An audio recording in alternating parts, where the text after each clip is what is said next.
સૌને મારા નમસ્કાર। આજનો મારો વિષય છે સુવિચાર। વાહ ફરે વાદળ ફરે ફરે નદીના પૂર, સુરા બોલ્યા કદી ન ફરે ભલે પશ્ચિમ ઉગે સૂર। આ પ્રસ્તુત મુક્તકમાં સુરવીર લોકોના અડગ મનની વાત કરવામાં આવી છે।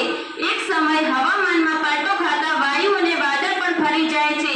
ભરતી અને ઊંટના સમયે નદીઓમાં આવતા પૂર પણ ફરી જાય છે, પરંતુ સુરવીર લોકોના વચન ક્યારેય ફરતા નથી।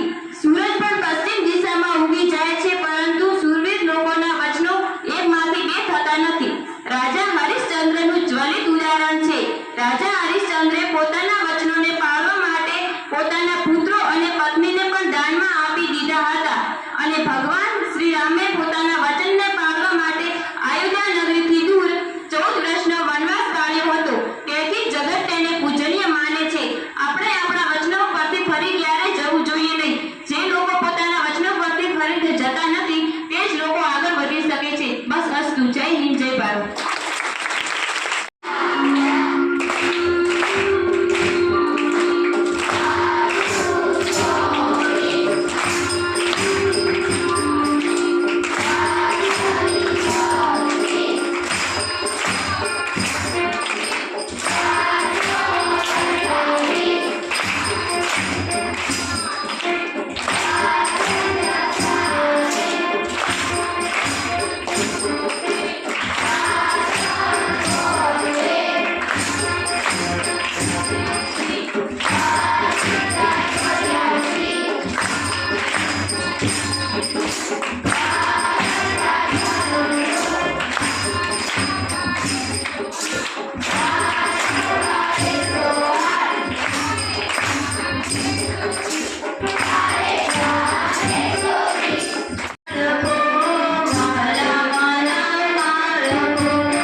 શ્રેષ્ઠથી વધારે અધ્યાપક અને તાલીમાર્થી બહેનોનું હું અત્રે શાળા પરિવાર વતી સ્વાગત કરું છું.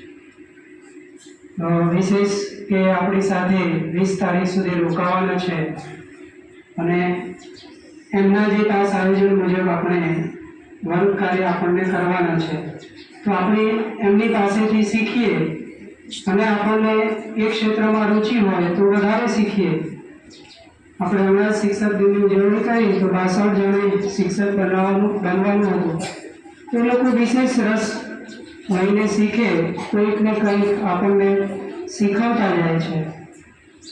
તો પરિવાર, શાળા પરિવાર એમનું હાર્દિક સ્વાગત કરે છે અને કંઈક વિશેષ આપણી શાળાને આપતા જશે તેવી અપેક્ષા અત્રેથી રાખીએ છીએ. પુસ્તક